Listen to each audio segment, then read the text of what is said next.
pour mes amis. Cher Alain. Merci Pierre, merci les amis. Là, je propose qu'on passe une discussion, on vient de voir, discuter d'abord de l'acte théâtral que vous nous avez donné. Merci. De l'incarnation de ces personnages historiques. Comment nous avons perçu votre façon de rendre présent ce possible dialogue qui aurait pu avoir lieu il y a 2000 ans et qui est à l'origine de beaucoup de notre façon de penser, en particulier les psychanalystes, en particulier, qui sont confrontés presque quotidiennement à ce qu'on appelle la culpabilité.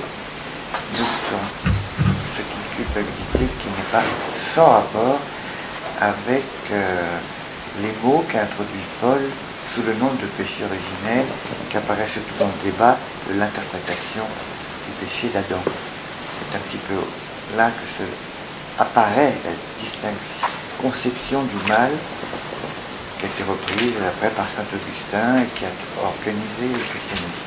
Bon, ça c'est pour le contenu théorique, mais je propose donc une discussion entre nous tous. Peut-être on peut démarrer par votre propre impression de la lecture. Oui, enfin, donc c'est vraiment des impressions. C'est vraiment des impressions parce que c'est vrai qu'on n'a pas de recul.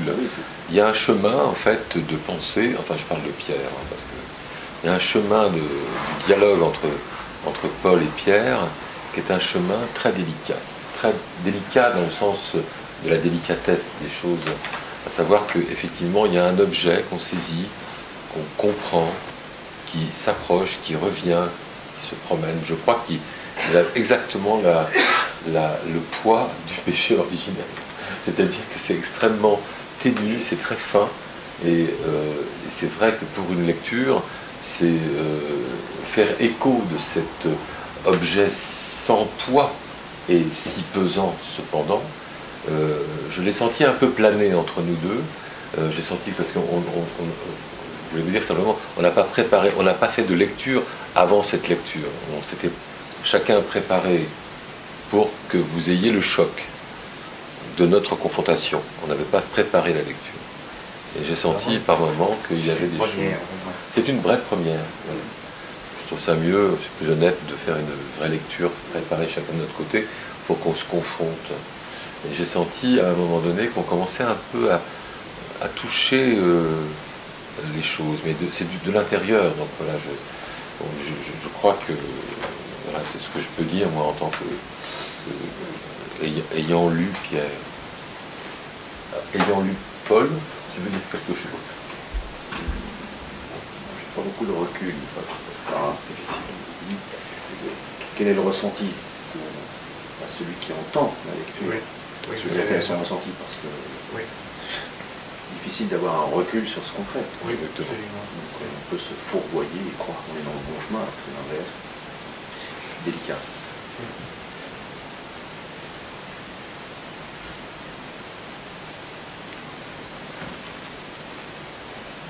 Et si vous parliez? Moi, je veux bien prendre la parole. Je suis très touchée par l'interprétation et bien sûr par l'écriture, forcément. Mais ce qui a permis aux acteurs magnifiques de mettre autant alors moi je dis d'émotion, peut-être il faudrait dire de psychologie, je ne sais pas après. Mais c'est l'écriture aussi qui permet ça. C'est que, bon, pour moi, le sujet qui quand même reste très obscur quand on n'a pas tous les points de repère culturels ou bref, est magnifique parce qu'il est porté par des gens qui ont des sentiments vrais. Et pour moi, c'est la clé du théâtre, sinon il n'y a pas de théâtre. Oui. Alors, évidemment, après, moi, dans mon ressenti, peut-être qu'il faudrait que je lise la pièce, peut-être pour... il y a voilà, je ne dis pas que tout est simple pour moi, mais en tout cas, tout m'a touché tout le temps, chez vous quatre. Touché. Voilà. Je dois dire que je partage, je ne voulais pas le dire tout de suite, mais je partage ce que dites, je trouvais que l'interprétation décollait pour moi.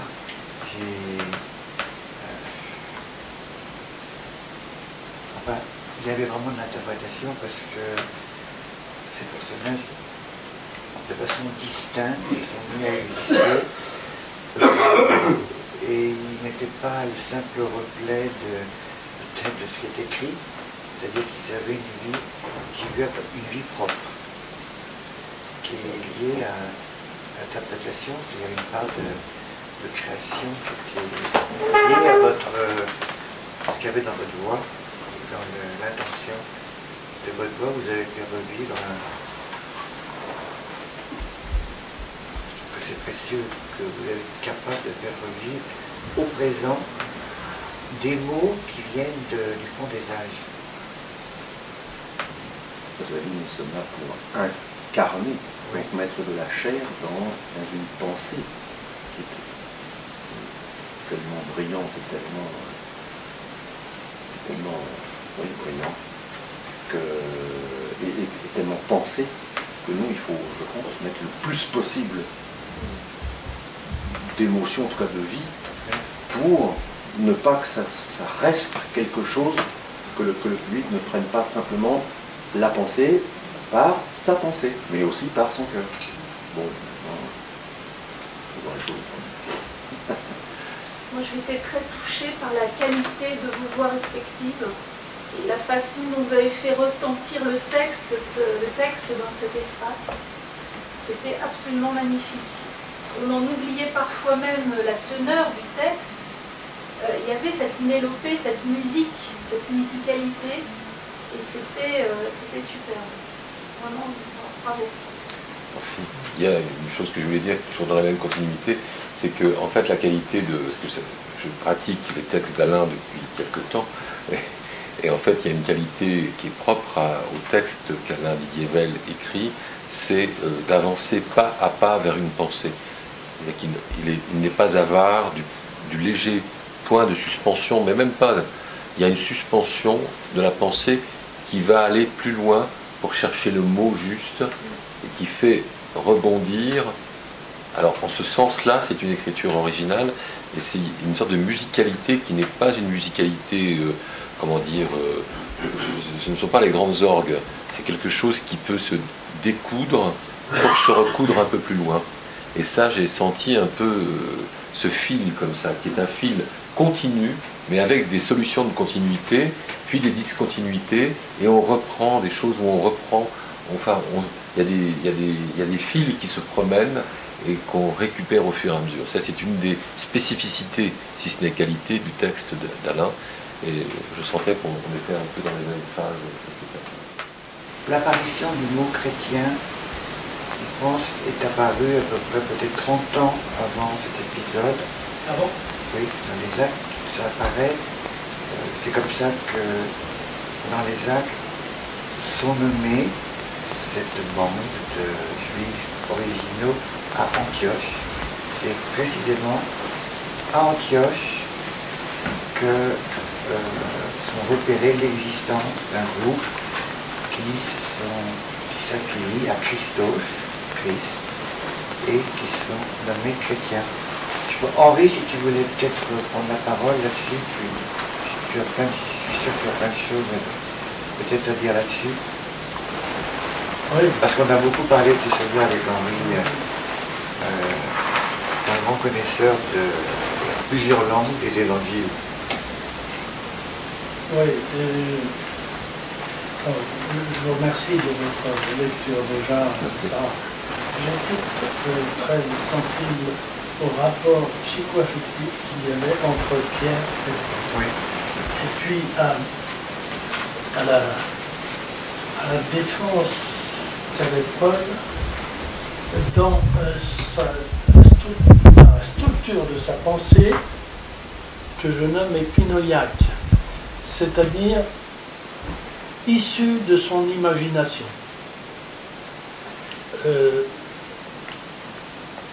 Venant en conflit avec le don que faisait Pierre dans son récit à cette répétition qu'avait et qui a dans ses écrits Paul, c'est-à-dire axé uniquement et spécifiquement sur l'épinoïa, c'est-à-dire l'imagination. Il conçoit un système à partir d'un procédé imaginatif. Je voudrais dire entre parenthèses que avant de venir ce soir, comme je savais que vous alliez faire cette lecture, j'ai relu des passages de Paul et des Actes des Apôtres. Je les ai relus dans la langue grecque parce qu'il m'apparaît intéressant d'y repérer ou d'en extraire des termes clés.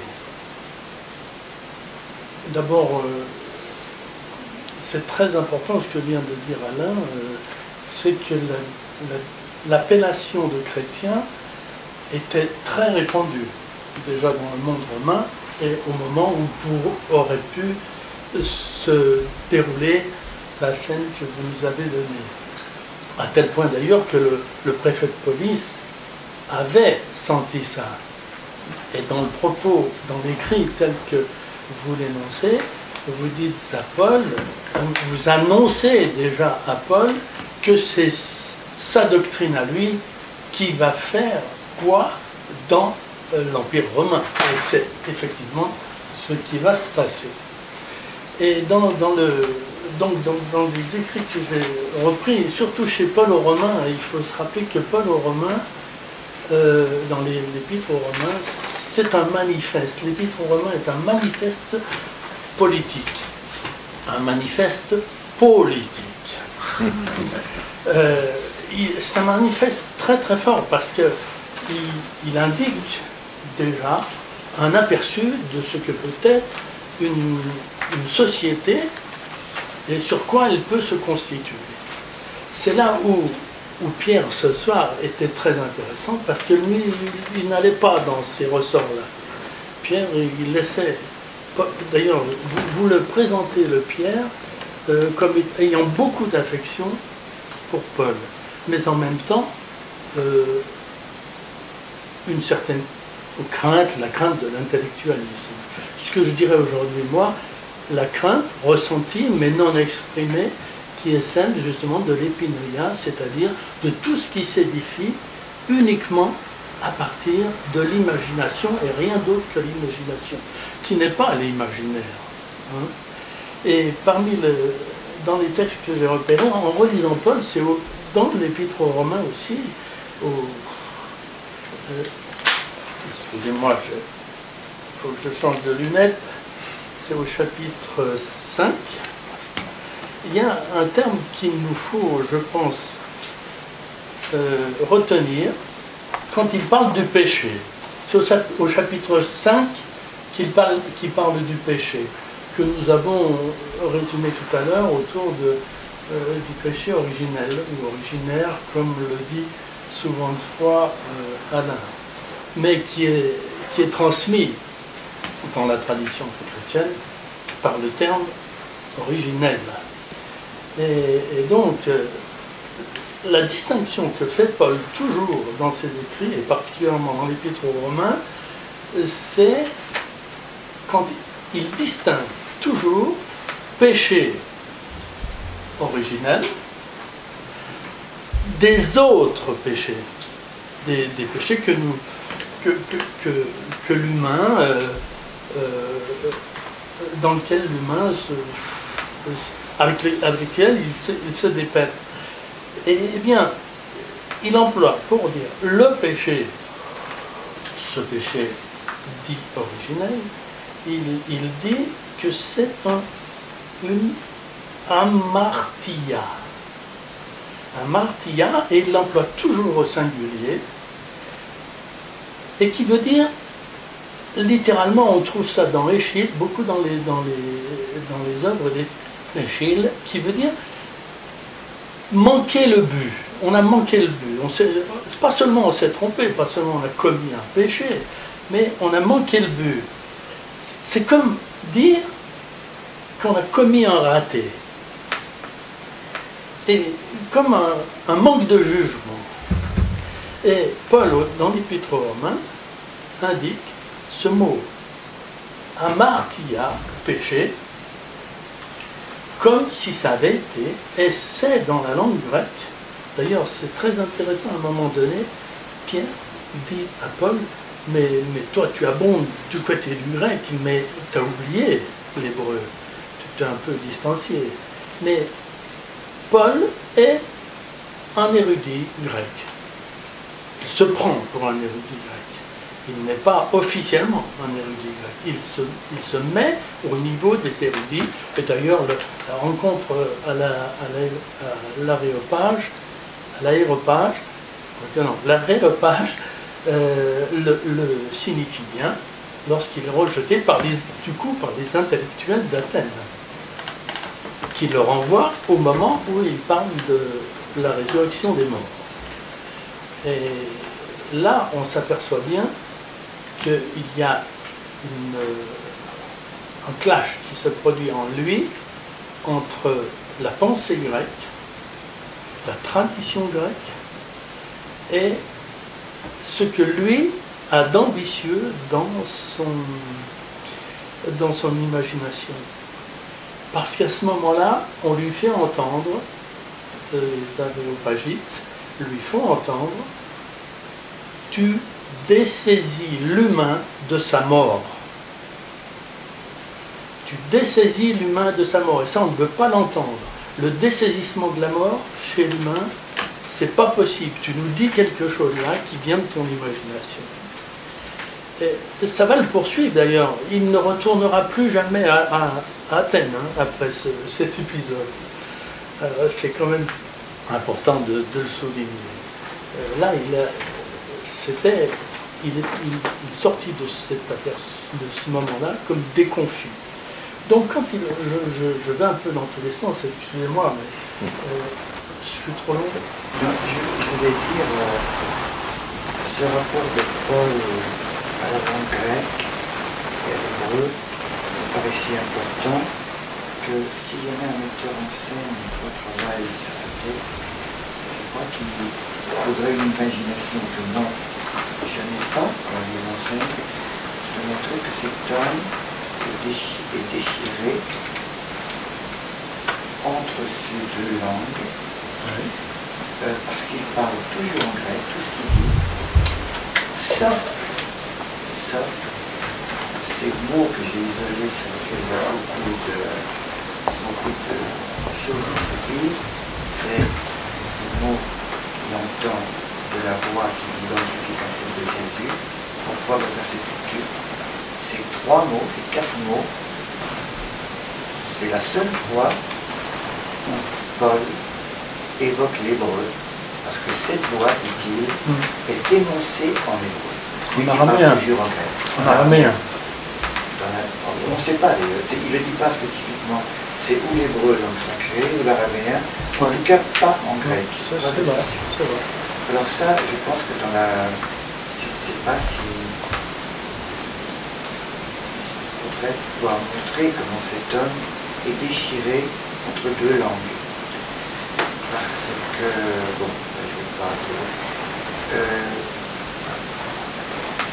Une des raisons pour lesquelles l'Épître aux Romains est si important et concerne le monde encore aujourd'hui, c'est que Vatican II, c'était il y a pas très longtemps, et quand Vatican II a dû, à un moment donné, consacrer une partie importante de l'activité, c'est-à-dire comment repenser le rapport christianisme-judaïsme, en particulier après la Deuxième Guerre mondiale. Donc le rapport était très très chaud pour les pères conciliaires. Comment allait-il énoncer au monde un nouveau rapport au judaïsme, d'autant que l'Église reconnaissait avoir un rapport au judaïsme depuis le 2000 ans, il n'y avait plus de réflexion ni de remise en question de ce qui avait été dit avant l'an 54,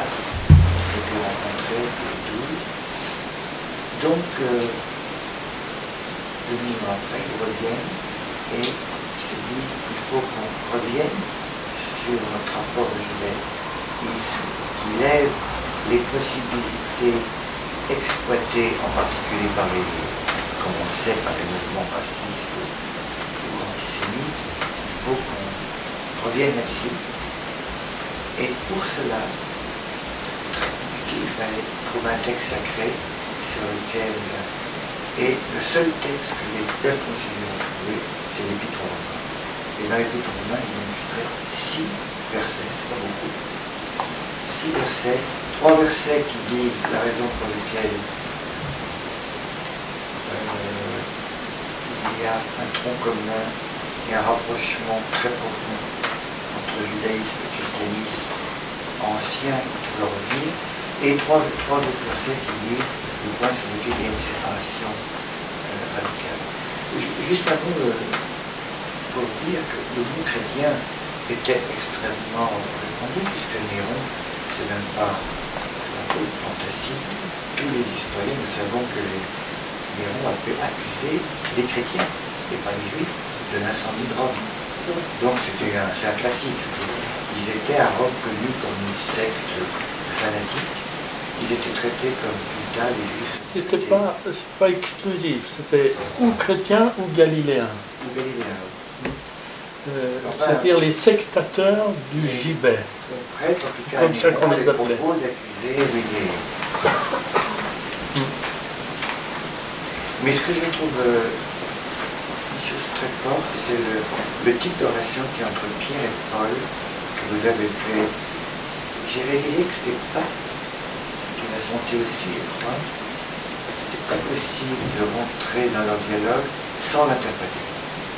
Ah oui, ça c'était... Il y a vraiment un parti pris, je ne saurais pas traduire, mais chacun a pris, il y a vraiment un... Alors, Tigelin, moi je me suis amusé parce que les premières scènes, j'ai imaginé à travers Tigelin, j'ai imaginé le dialogue qu'il peut y avoir dans la CIA. Il y a le genre de réflexion qu'à la CIA, quand ils ont des impôts, ils apprennent... Là, voilà, c'est de la pure fantaisie, mais je me suis amusé, ils apprennent des augures, c'est pas impossible. Les augures leur disent, attention, l'Empire va tomber au mal. C'est minable pour prendre le pouvoir, vous pouvez imaginer comment réagissent les hommes de la CIA, un peu comme Tigelin, on va tâcher de manipuler, de trouver, de voir pour nous, quelle est si la carte Pierre ou Paul pour l'avenir est... Ce qui est très drôle, c'est que Lucius lui dit ils vont prendre le pouvoir, mais dans combien de temps? Lui répond dans 2000 ans. C'est vraiment un plan à long terme. Il y a une chose que je voulais dire, Alain, c'est que nous avions eu une discussion à propos de ce qui se passe actuellement avec Benoît XVI, oui. Le départ de Benoît XVI, l'arrivée de François, et on pouvait interpréter ça en faisant des raccourcis avec une sorte de recentrement sur Jésus-Christ. Alors qu'on sait que Benoît XVI était très très fortement intéressé aux 10 commandements, et quelque part, il continuait un peu le travail de Vatican II en essayant de faire des ponts entre la religion juive et la religion chrétienne. Je trouve que c'est peut-être là où l'actualité de cette pièce, si tant est qu'il peut y avoir une actualité d'une pièce qui n'est peut-être pas absolument lisible, complètement dans une actualité théâtrale, je parle sur une scène tout de suite, immédiatement, est-ce que justement il n'y aurait pas quelque chose à développer sur cette actualité-là, puisque nommément il y a eu quand même des choses qui se sont passées. Si cette question est compliquée... Je peux signaler, mais il faut développer... C'est difficile de développer. Dans le monde chrétien, je crois qu'on n'a pas vraiment réalisé, parce que c'est pas l'habitude de lire les discours du pape pour quelques spécialistes, la nouveauté sur le plan théologique incroyable apportée par Benoît XVI et son prédécesseur. Mais beaucoup de grande nouveauté, c'est que depuis toujours, l'Église, c'est fondé sur le fait que Jésus est nécessaire parce que la loi du Père, la parole de Dieu, le Père créateur, ne parvient plus aux hommes, ou de façon tellement assourdie que les humains n'entendent plus la voix divine. Donc, le christianisme se pense que ce qui justifie la vie de Jésus, c'est que l'homme, ça a commencé avec le péché, c'est ça la conséquence du péché d'Adam, n'entend plus la voix du Père. Et Benoît XVI est celui qui annonce, c'est curieux parce qu'il a démissionné peu de temps après ça, c'est assez curieux, et celui qui a complètement contredit cet aspect du dogme chrétien, puisqu'il a dit, dans un de ses discours avant sa démission, que sa foi à lui, le pape, était une voix tournée vers son rapport aux 10 paroles énoncées par Dieu le Père au Sinaï. Ce qui pour le monde, pour les Juifs, c'est pas du tout. Mais pour le monde catholique protestant, c'est une conception totalement, c'est un revirement de la vision dogmatique. Autre chose qu'il dit qui est aussi complètement nouveau, je dis bien sur le plan théologique, parce que sur le plan traditionnel, c'est un pas banalement réactionnaire, sur le plan théologique, il faut tout enlever. L'autre chose, c'est que le droit naturel, qui par essence est considéré comme une force presque diabolique, ennemie de l'Église, qui symbolise la liberté de l'homme, donc le droit naturel a été condamné à répétition par l'Église, par le Vatican. Et voilà qu'avec Benoît XVI, il arrive à dire des choses aussi incroyables, c'est que non seulement la loi naturelle n'est plus rejetée, mais elle est totalement acceptée. Et pourquoi?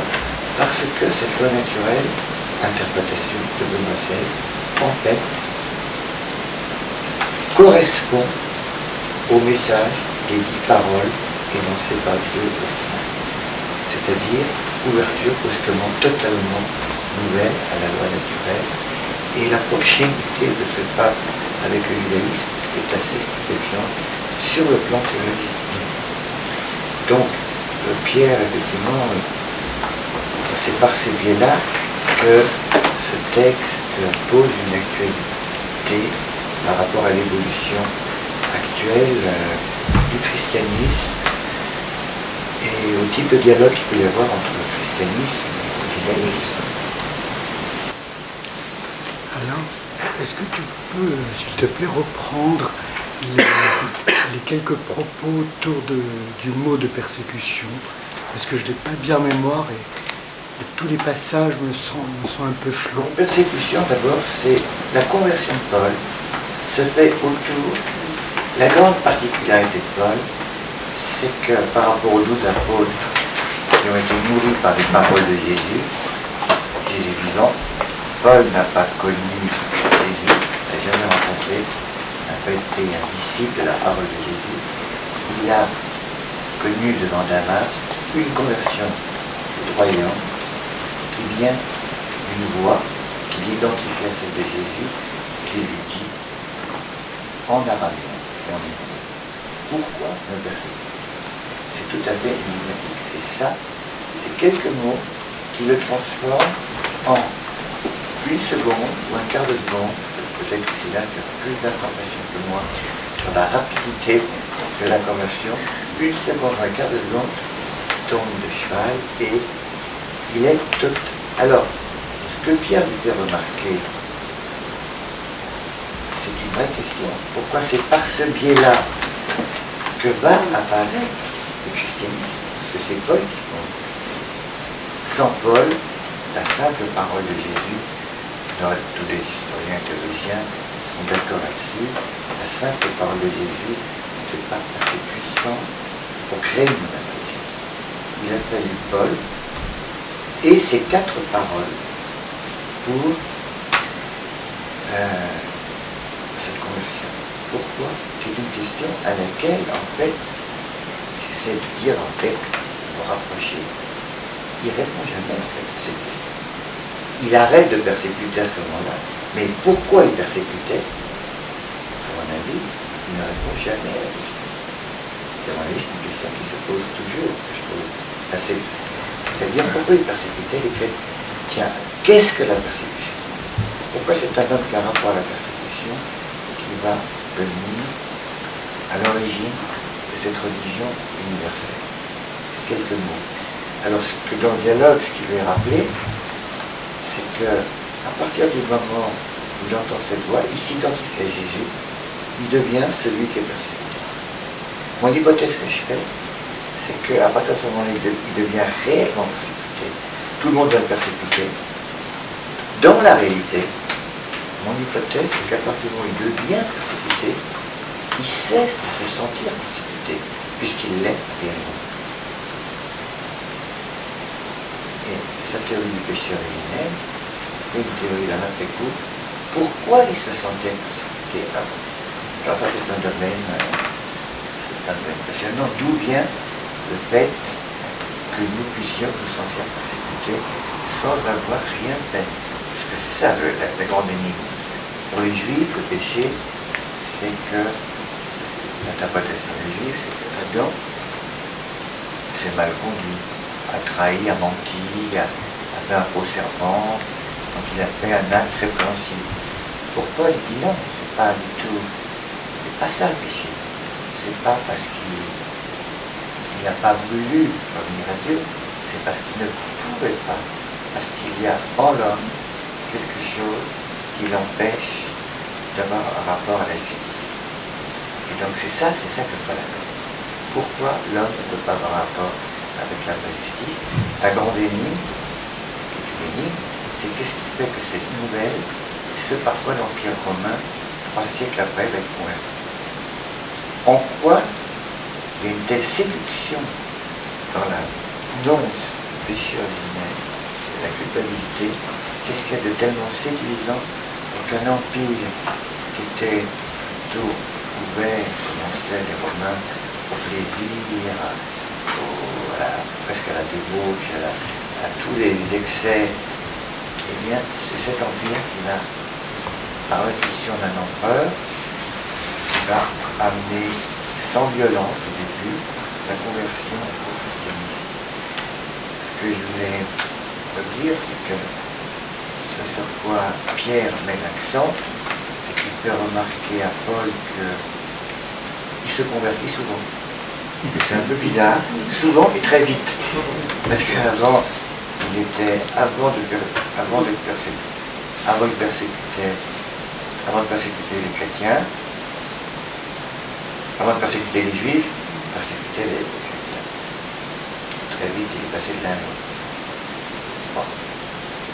Donc il a toujours été dans un rapport, il avait toujours en face de lui un persécuteur,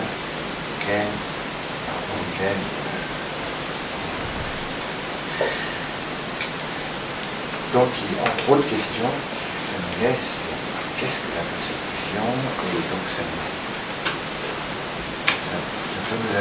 mérite de nous interroger sur nous-mêmes et les conflits que nous pouvons établir avec autrui quand on est amené par introduire la persécution dans les relations humaines. Ajouter quelque chose à propos de la persécution.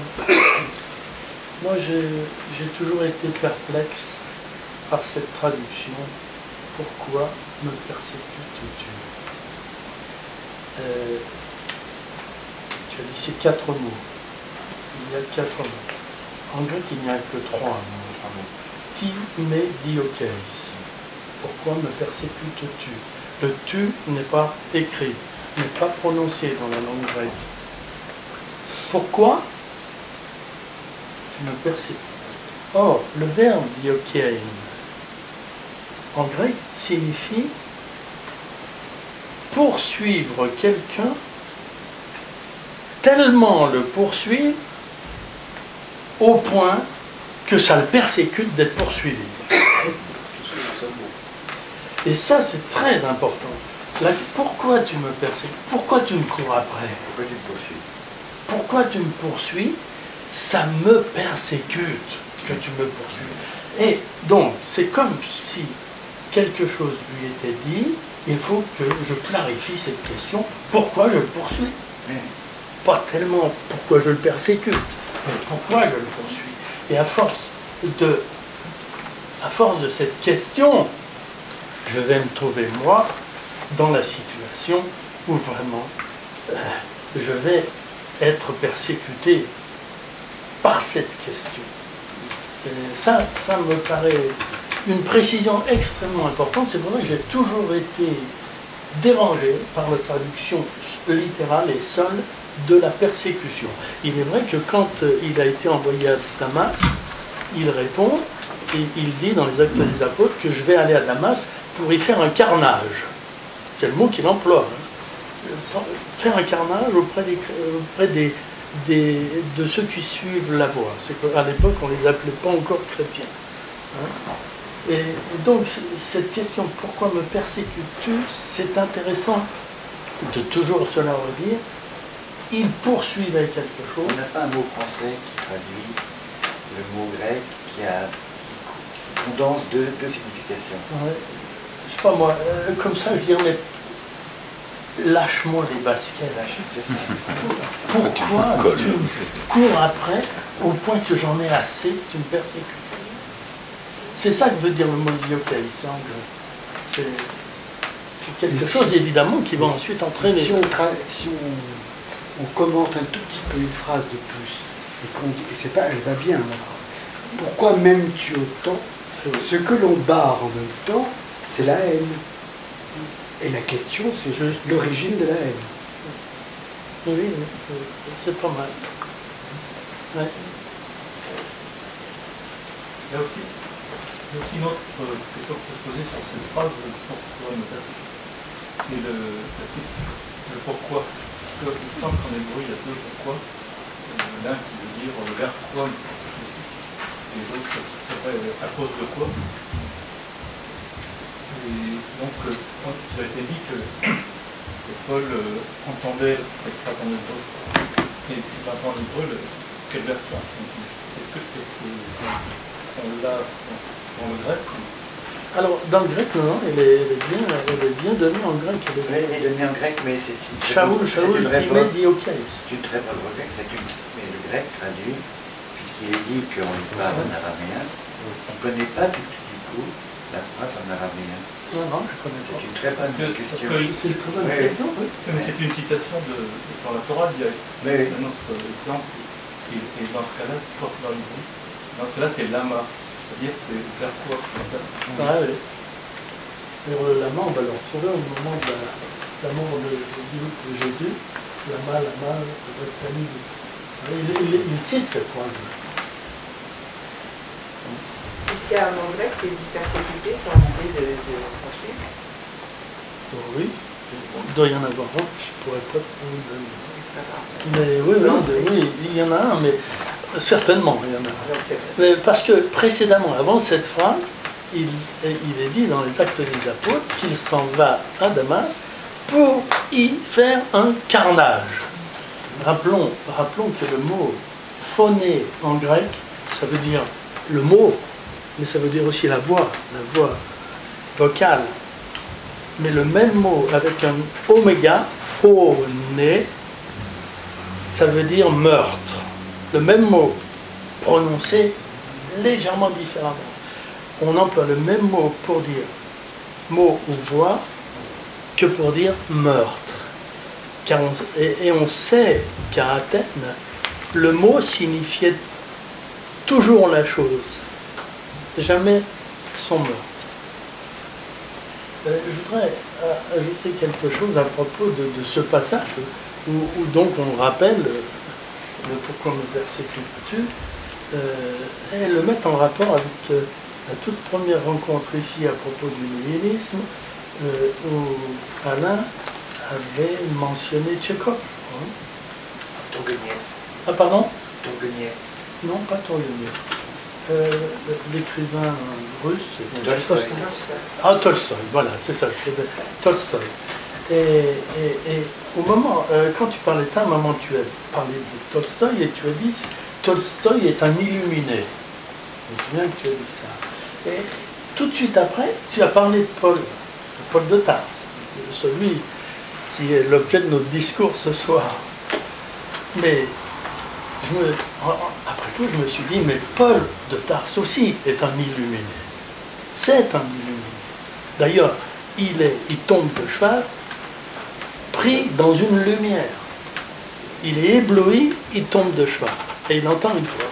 Et à propos de cette voix qu'il entend, là aussi, j'ai toujours été dérangé par deux versions de ce même récit.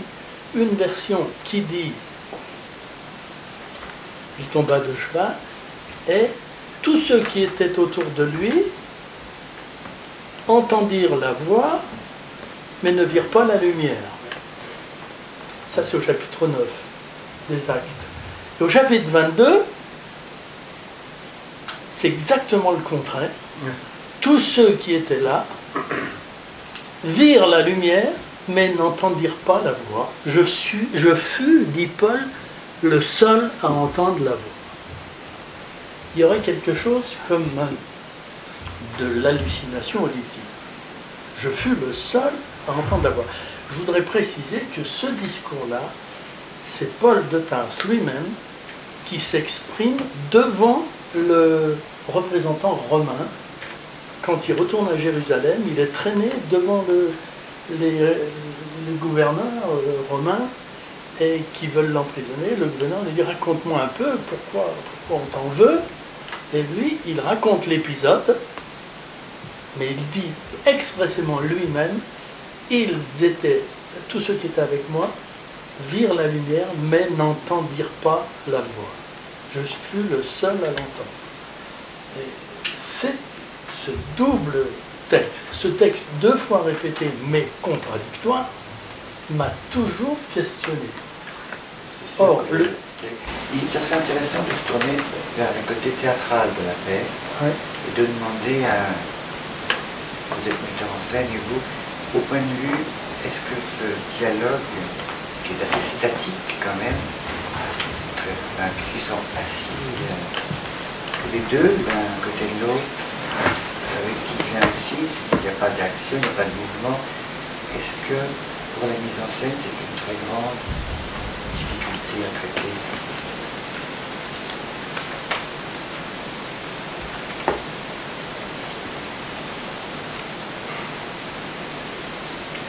Moi, non, pas du tout. Non, c'est pas une difficulté à traiter, c'est un traitement. Enfin, je crois que. Le rapport, c'est. Nous, s'il n'y a pas de théâtralité, il y a des moments qu'il y a du rapport. Voilà. Moi, ce qui me semblerait plus difficile, mais là, c'est lié à mon univers personnel, là, je ne peux parler que pour moi, mais c'est qu'il y a. Tout à l'heure, quand vous avez dit. Vous avez un peu décrypté. Quand Paul dit. En fait, il y a fondamentalement quelque chose à l'intérieur de l'être humain qui fait qu'il ne peut pas. En fait, c'est parce qu'il y a quelque chose dans lui qui résiste à l'idée de justice. Enfin, vous l'avez formulé de manière très simple et très claire. Finalement, avec une phrase hyper lumineuse pour moi au moment où vous l'avez dit, qui était peut-être moins lumineux dans le long échange qu'ils ont eu sur ça. Voilà, mais après, c'est des questions de résonance personnelle. Moi, j'ai eu parfois des difficultés à tout attraper. Mais peut-être parce que je ne suis pas habituée à ce registre-ci, donc ça c'est très personnel. Mais en revanche, tout ce qui a lieu au rapport des quatre personnages, pour moi, il n'y a pas de problème de théâtralité, pas du tout. Ce que tu en penses, Pierre? Moi, je pense tout à fait ce que tu viens de dire, et je l'entends. Et d'autre part, si je parlais tout à l'heure de l'écriture d'Alain, c'est parce que je la mets en relation avec d'autres écritures que j'ai pu lire ou jouer. Et cette façon d'avancer vers le non nommable, j'ai pas lu l'innommable, le non nommable qu'on nomme au fur et à mesure de la pensée et qu'on nomme au fur et à mesure de la phrase qui entraîne quelque chose, ça ne veut pas dire qu'il n'y a pas de pensée, ça veut dire qu'on cherche la pensée aussi. Voilà. Il y a une partie qui se cherche tout le temps en mouvement. Et ça, je pense à d'autres auteurs dramatiques. Il faut, comme tu viens d'avoir, toi, un échange avec Alain, bien cibler ce qu'on a à chercher. Et peut-être faudra-t-il à ce moment-là utiliser le grattoir un tout petit peu autour pour découvrir, pour inventer la perle qui est peut-être un peu enchâssée par moments dans quelques mots supplémentaires. Mais l'essentiel est là. Il ne s'agit pas subitement de modifier une structure. Je crois que ce texte a d'abord une qualité indéniable, c'est qu'elle nous fait voyager, et ça c'est plutôt bien. D'un autre côté, elle a peut-être des qualités radiophoniques actuellement, c'est-à-dire l'écoute, le privilège à l'oreille. Et ça, je crois que c'est parfaitement traitable sur une scène. C'est complètement traitable. Parce qu'on peut imaginer un théâtre où le privilège serait la voix et l'échange de deux voix. Je le crois sincèrement. D'autant plus que le mouvement est apporté par le grand pontife, par le Sullius, qui peuvent être développés par Tigelin. Il y a quelque chose qui peut se passer aussi. On a besoin de ça. On a besoin d'un peu de, je dirais, de contexte. Or, eux apportent le contexte. Ils apportent quelque chose, c'est l'histoire, l'histoire qui avance. C'est vrai qu'on peut, je crois qu'une chose qu'on peut dire, c'est que le christianisme a du mal à demeurer vivant parce que la théologie est quelque chose de, pour la plupart des gens, c'est imbitable. Qui est quoi? Je dis la théologie, pour la masse, parce que dans les gens, c'est vraiment quelque chose de... On ne rentre pas là-dedans, il faut voilà. Oui, c'est spéculatif. Alors là, bon, le pari, c'est d'essayer de l'aborder par un dialogue. À la limite, un dialogue presque enfantin, comme les enfants peuvent aborder. Et je pense que moi, c'est un bon exercice que je me suis donné à moi-même pour éclairer la théologie. En fait, d'aborder des choses que la théologie assène comme ça, qui est incompréhensible, de montrer comment des petites intelligences humaines abordent à travers l'abord, c'est-à-dire entre Pierre et Paul, qui est cet homme qui a bouleversé leur vie.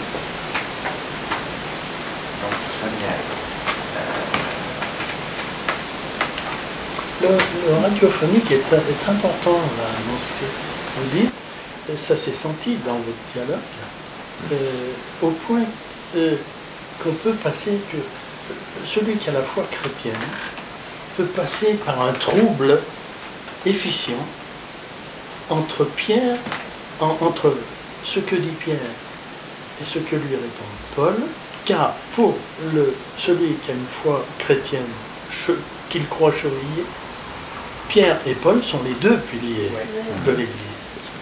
Et là, dans la façon dont vous vous êtes parlé, il y avait comme un désespoir, une désespérance. Ils allaient se quitter, l'un des deux mourra dans une demi-heure, et ils se quittent malheureux. Et ça, c'est troublant pour le croyant. Le croyant qui a en face de lui, radiophoniquement, la voix de Pierre et la voix de Paul, les deux piliers de la foi chrétienne. Les chrétiens ont poussé le vice jusqu'à mettre le 29 juin la fête de Saint-Pierre et de Saint-Paul ensemble. Pour les fonder plus que les réconcilier, les souder, je dirais, c'est de la fonderie. Ça, c'est... Le 29 juin, c'est Saint-Pierre-Saint-Paul. Il y a Léningrad, Saint-Pierre et Saint-Paul. Et Saint-Pierre-Saint-Paul et Léningrad, c'est une prison. C'est ça? C'est fier. Le fort à Léningrad, c'est Saint-Pierre-Saint-Paul. Ah oui, c'est utilisé comme une prison. Ah oui, Non, peut-être que... Ah oui, c'est connu, Pierre et Paul. Pierre et Paul. J'avais jamais fait attention, parce que alors moi, ça m'est complètement passé au-dessus, mais maintenant... Ah oui. Mais on sent peut-être aussi que, à travers de la façon dont vous le disiez, que peut-être quand même il y a la force de la langue grecque chez Paul qui outrage Pierre. Et c'est la langue qui va dominer l'Empire plus que le latin à cette époque-là. Vous savez sans doute que les premiers conciles œcuméniques de l'Église chrétienne ont tous été, se sont tous déroulés en langue grecque. Il y avait même le pape Damas, qui était au concile de Nicée, ne savait pas le grec. Il fallait qu'on le traduise. Et là, à travers ces voix qui se donnaient, moi j'ai beaucoup apprécié ça, la prégnance de la langue grecque avec ce qu'elle comporte de conceptuel, de tradition mythologique bien sûr, mais pas seulement, de tradition intellectuelle, était dans le discours de Paul. Et Pierre voulait aller ailleurs que dans ce domaine-là. Il voulait très bien faire sortir. Et ça, c'est douloureux. Il y a quelque chose qui passe comme une douleur pour celui qui croit, qui a une foi chrétienne, dit mais alors là, vous me déstabilisez. Vous deux, l'un et l'autre, piliers de l'Église. C'est quelque chose pour bien rester. Oui, je voudrais revenir sur ce que vous disiez, là, sur ces deux versions contradictoires de la vision de Paul. Bon, avec le peu que je fais de cette époque-là et du texte, je me suis amusé à essayer de reconstruire une autre histoire et vous si elle est compatible avec les textes. Bon, Paul n'a pas connu Jésus de son vivant, or était nommé apôtre ceux qui l'ont connu de son vivant. Donc lui, de fait, il était censé être un disciple. Mais il s'est nommé apôtre. Oui. Qu'est-ce qui lui a permis de se nommer apôtre? C'est effectivement parce qu'il l'a vu quand même. Il l'a vu après sur cette fameuse route. Et, ou entendu, ou vu. Enfin bon, il a été en contact avec lui et donc il a décidé qu'il était apôtre. Alors, moi qui ai un mauvais fond, je me dis, et si Paul avait été un homme de pouvoir, qu'il n'était pas d'accord avec les visées judéo-chrétiennes de Pierre et de Jacques. S'il fallait fonder quelque chose, bon, déjà dans une position de disciple, ça ne le fait pas. Il valait mieux être en position d'apôtre. Donc, comment faire avec Jésus qui est déjà mort? Eh ben, on le voit réapparaître. Hein. Et ce qui pouvait, dans un mouvement un peu politique, ce qui pouvait lui donner une notoriété et une assise pour justifier le fait qu'il allait conduire un groupe de penseurs et de disciples dans un sens qui pouvait lui convenir. Voilà. Oui, il peut lui convenir. C'est pour ça que je parlais d'imagination. Voilà. Cet épinoïaque qui lui convient. D'ailleurs, vous faites bien de le préciser, c'est lui-même qui se nomme apôtre. Voilà. Et il dit même, je ne suis pas moins apôtre que les plus grands d'entre vous. Oui. Je suis moi aussi un apôtre. Ah oui, alors qu'il avait en compétition, effectivement, Jacques, Pierre et tout le monde. Absolument, absolument. Je laisse mettre au niveau.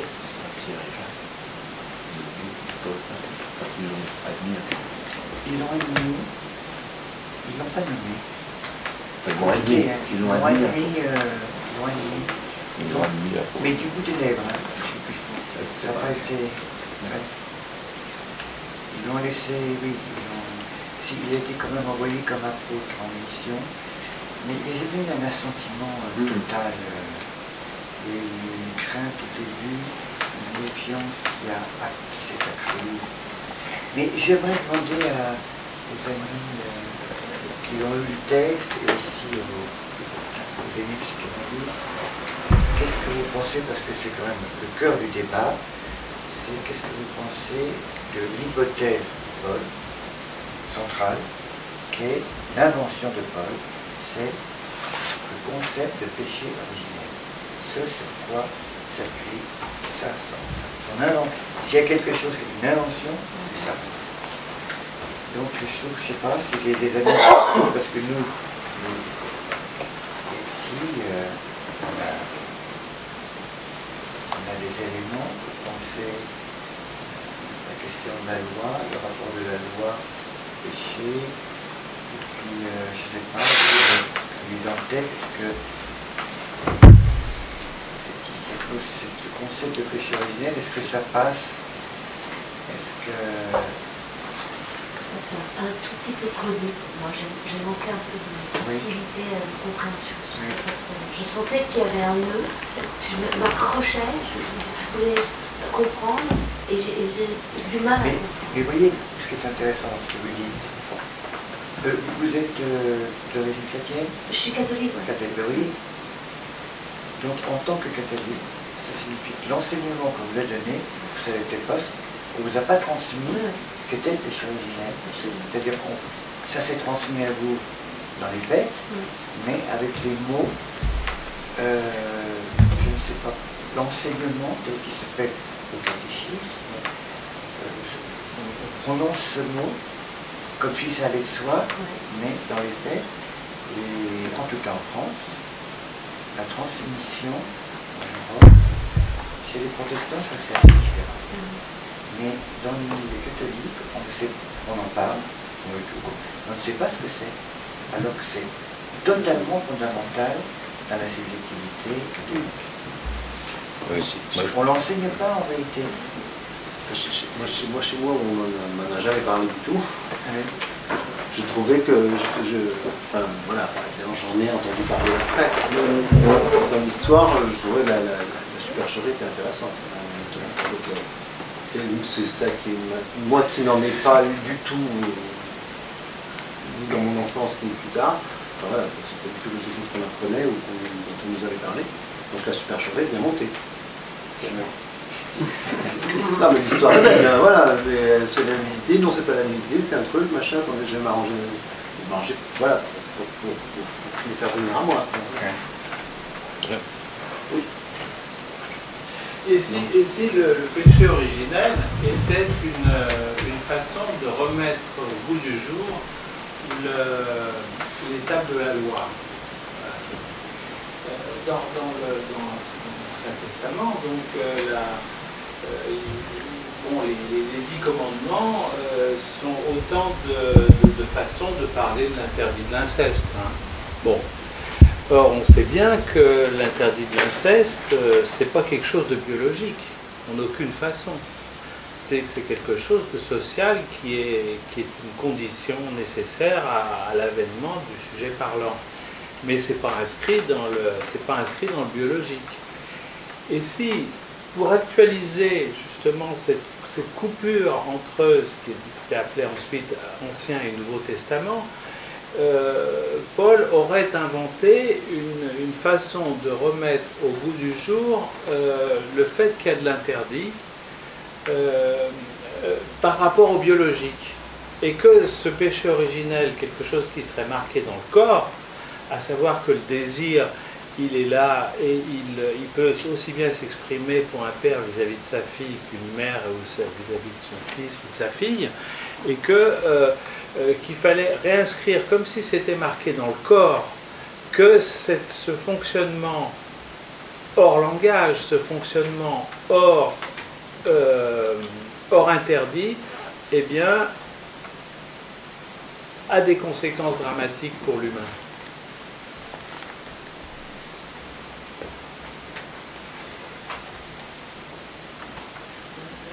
Il est clair que la conséquence du péché, y compris dans le livre 3 de la Genèse, c'est la mort. Voilà. Il y a la mort. Et c'est la conséquence du péché. Hein? Et de ce que je signifiais tout à l'heure, d'ailleurs, que Paul entretient avec le mot amartia, qui veut dire que c'est commettre un raté. Et il dit, de même que par un seul homme, Adam, le raté, le manque de jugement est entré dans le monde, et par ce manque de jugement, la mort. Les deux sont liés. Le péché originel ne peut pas être distinct de la mort. Or, c'est ça qui fait l'importance de Paul, c'est qu'il prêche la résurrection. Je signalais tout à l'heure qu'à Athènes, il a été rejeté par les Aréopagites parce qu'ils lui ont dit « tu nous dessaisis de la mort ». Tu fais comme si la mort n'existait pas. D'ailleurs, il dit « c'était mort ou est avec toi ». Mais le paradoxe, c'est qu'en réalité, il prêche la mort. C'est ça qui m'effraie beaucoup. Il prêche la mort parce qu'il dit de toute façon, il y a une résurrection. Et alors là, sa position sur la loi que vous avez mis en scène de façon excellente, j'ai vu trois positions. Celle de Saint Paul, justement, c'est une position où la loi est annulée. Et annulée à cause du péché originel, fait que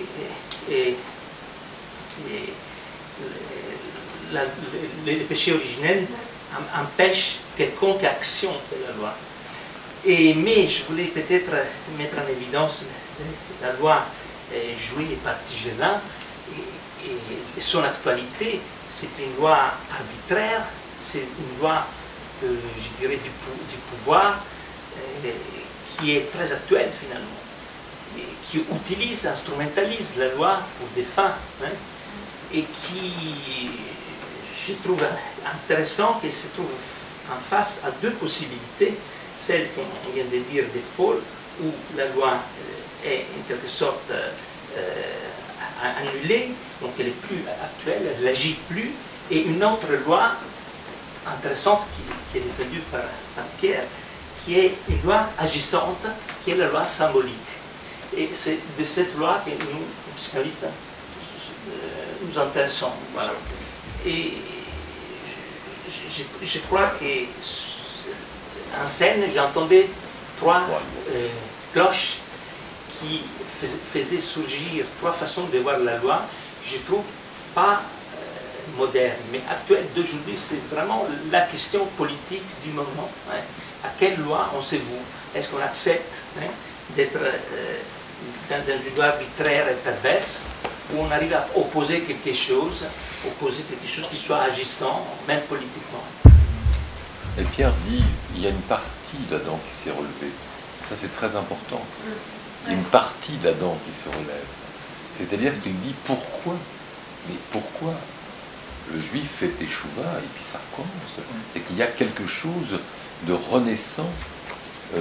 Alors moi, ce qui m'a manqué, mais ce n'est pas un manque, ce qui peut me manquer là actuellement, c'est d'aller peut-être dans le texte un petit peu plus loin dans ce péché original.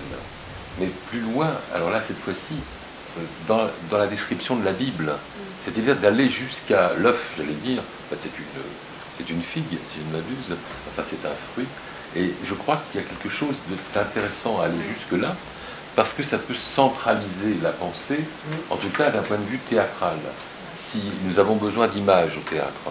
Et je crois qu'il faut aller jusque-là pour voir bien ce qui se passe avec cette dévoration du fruit.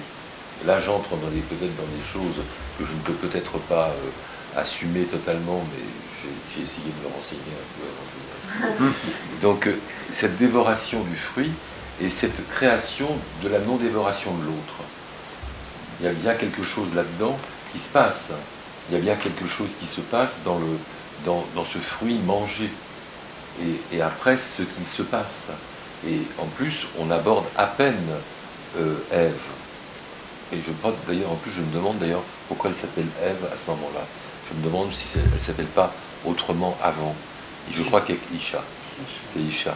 Et je crois qu'il faut revenir, en tout cas symboliquement, puisque vous avez dit que Pierre est dans la symbolique, il est vraiment dans la symbolique, il est vraiment dans cette symbolique, et il ne comprend pas pourquoi subitement une rédemption va arriver, alors qu'il n'y a pas de quoi se mettre martel en tête. Pour lui, pour Pierre, c'est très logique. Enfin, logique. C'est symbolique. Voilà. Donc, il y a quelque chose à creuser au niveau de l'image. D'un point de vue théâtral, c'est voilà la chose pour laquelle j'ai souhaité, Alain, en tout cas à un moment donné, que cette lecture existe. pour entendre. C'est le rappel de Genèse 3. Quoi. Voilà, c'est ça. 3 de la Genèse. Voilà, qui a pour conséquence, tu travailleras la sueur. Voilà, exactement. Puisque tu as manqué de jugement, tu as péché. Hein. Voilà. Parce que le terme amartia, il existe aussi dans la traduction de Septante. Hein. C'est le même qu'emploie, le même mot qu'emploie Paul. Hein. Or, donc, ça veut dire que tu as manqué de jugement, et bien, à partir de maintenant, tu meurs et tu travailles à la sueur de ton N'est-ce pas un extraordinaire paradoxe que il manque de jugement d'avoir pris la connaissance du bien et du mal. La connaissance du bien et du mal, c'est justement ce qui fait le jugement. Il y a une schizophrénie, une folie dans Paul. Tout au long de ces textes, moi, je vois un fou quand je lis Paul. Il a besoin continuer. Oui, mais les fous réussissent, ça n'empêche rien. Si vous voulez. Il a besoin toujours d'un mauvais objet. Il se trouve des mauvais objets, des mauvais sujets en fait, des mauvaises personnes dans sa vie. Il persécute d'abord les juifs, puis les chrétiens, puis les juifs encore. Il a toujours un méchant devant lui à manger, à brouter, à piquer. Il invente pour nous tous, comme dit Alain, le péché originel. Et donc, il nous fait vivre sous ce parapluie sombre. C'est à cause de lui qu'on est là, dans la culpabilité mortifère du christianisme. Il invente le péché originel, un péché au point où on ne lit même plus le texte. On accepte l'idée de péché originel sans même se référer au texte. Alors que si on le lisait, on verrait qu'il n'y a aucun péché dans l'histoire. Mais imaginons qu'il y en ait un quand même. Est-ce qu'on peut imaginer que ce Dieu qui donne la loi va interdire d'avoir la connaissance du bien et du mal? Ce serait ridicule. Cette théologie est ridicule, au fond. C'est une ratée complète. C'est le mot, hein. Oui, mais c'est Paul qui rate. Oui, mais c'est le même mot que dans les 70, hein. Attention. Hein. D'accord. Comment est-ce que tu interprètes que cette idée folle ait eu le pouvoir de se transmettre comme elle l'a fait? Qu'est-ce qui fait qu'elle a presque quelque chose de séduisant pour l'être humain, alors que cette... On a besoin de se trouver une raison d'où persécution à nos souffrances. Pardon? Je dis d'où, si on parle d'une persécution, jusqu'au bout trouvé, on y arrive quoi, facilement, il me semble. Ça ferait bon aussi. Je dis, on a besoin de se trouver une raison pour laquelle on souffre. Oui. Alors si on postule que Dieu, pour ceux qui ont cette chance de croire, il parlait tout à l'heure, est tout puissant et qu'il contrôle la situation, on est obligé de se dire, soit il est vraiment incompétent, soit j'ai fait quelque chose de très très mal, moi personnellement, et donc me voilà soumis dans ce péché. Par un seul homme, le péché est entré dans le monde, et tous ont péché en lui. C'est bétonné, impossible de se débarrasser du péché sans renoncer à être un homme pour Paul. Donc, il faut mourir. Il faut se débarrasser du corps, qui est la source du mal pour Paul. Je ne sais pas pourquoi je fais ceci. Parce que vous êtes le grec. Donc pourquoi Paul a besoin de justifier la mort de Jésus. C'est pas normal que le Messie meure, le Fils de Dieu meure. C'est dans l'économie intellectuelle d'une religion, normalement, c'est pas comme ça que ça se passe. Chez les Grecs, chez les Romains, on ne crucifie pas Dieu. Donc il a besoin de trouver une réponse à ça, une réponse forte, parce que c'est vraiment, ça ne tient pas debout. Alors, il va inventer le péché originel pour pouvoir ensuite déclarer que Jésus est le nouvel Adam. Donc, Adam est un fautif, Jésus nous sauve de cette calamité. Donc, il nous inflige la maladie et ensuite il nous dit j'ai le remède. C'est du business, c'est du système sectaire dans le meilleur, quoi. Il sait s'y prendre, le gars. Il sait exactement ce qu'il faut faire pour que ça marche, et ça marche. Voilà. Donc, je t'inflige la maladie, je te dis que j'ai la solution, je te donne la solution, mais je te domine.